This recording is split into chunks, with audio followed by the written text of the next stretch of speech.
Ródia foi um acontecimento na minha vida e acho que na vida de todas as meninas que trabalhavam comigo. Eu comecei fazendo uns anúncios, assim, aquelas coisas de propaganda, de sabonete, de geladeira, não sei o que, eu com 16 anos, eu nem tinha 16 anos quando eu comecei. Aí o Lívio Rangan viu e me liga um dia em casa.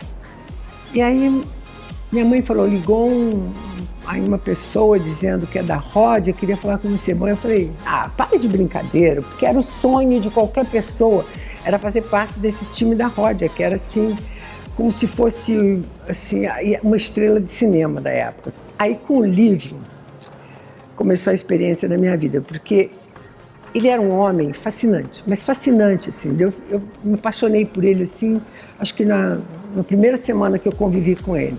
Porque ele era um homem que parecia, para mim, ele parecia um senhor, mas ele tinha 33 anos, ele tinha uma cabeça, uma coisa enlouquecedora, porque ele era um italiano apaixonado pelo Brasil. E eu aprendi com o Lívio a amar esse país. Aí ele contratava todos os maravilhosos pintores da época, que eu como menina conhecia muito pouco, para fazer as estampas dos tecidos. Porque a Ródia, todo mundo sabe, tem a matéria-prima, então os tecidos eram feitos pelas tecelagens. Então ele comprava os desenhos dos artistas, mas todos que você puder imaginar, Manabumab, Volpi, gente, se eu falar Aldemir Martins, isso quer dizer, ele promovia a arte brasileira, porque todo o nosso desfile começava fora do Brasil, em alguma embaixada, com muita mídia em volta, que nem se falava nisso na época, mas existia um grande auê em volta desse desfile fora. E depois que a gente fazia esse desfile fora, que era entrevistado em todos os jornais, que saía em todos os jornais da Europa, dos Estados Unidos, onde a gente estivesse, a gente foi para a Rússia, para a Tailândia, para o Japão, para todos esses lugares. Então era um acontecimento esse show da Ródia. E isso promovia o quê? Os artistas plásticos brasileiros, a moda brasileira, porque todos os costureiros, também tinha isso que era magnífico, ele pegava costureiro tanto do Rio Grande do Sul quanto de Recife, onde tivesse um nome, um expoente da moda, ele fazia.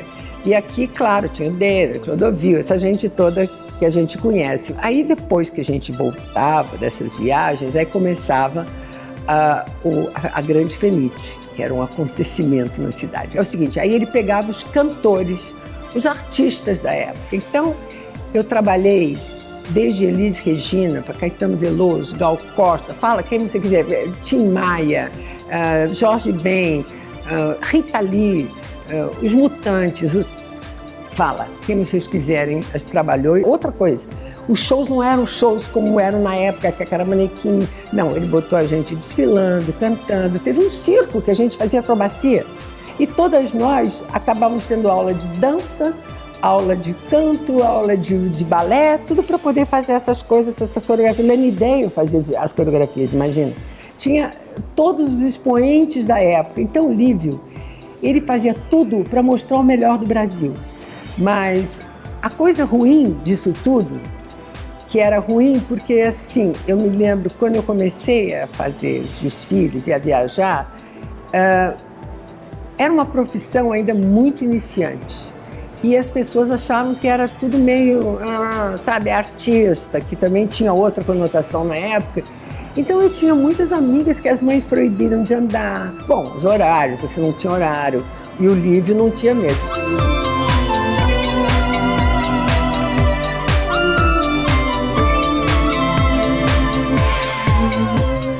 Tudo valeu a pena. Foi o maior aprendizado da minha vida, foi o que me fez tomar gosto pela arte e por tudo. Eu acho que é melhor que educação isso, melhor que uma educação que você poderia ter numa escola. De qualquer forma, eu tenho uma eterna gratidão pelo Lívio e pela Ródia.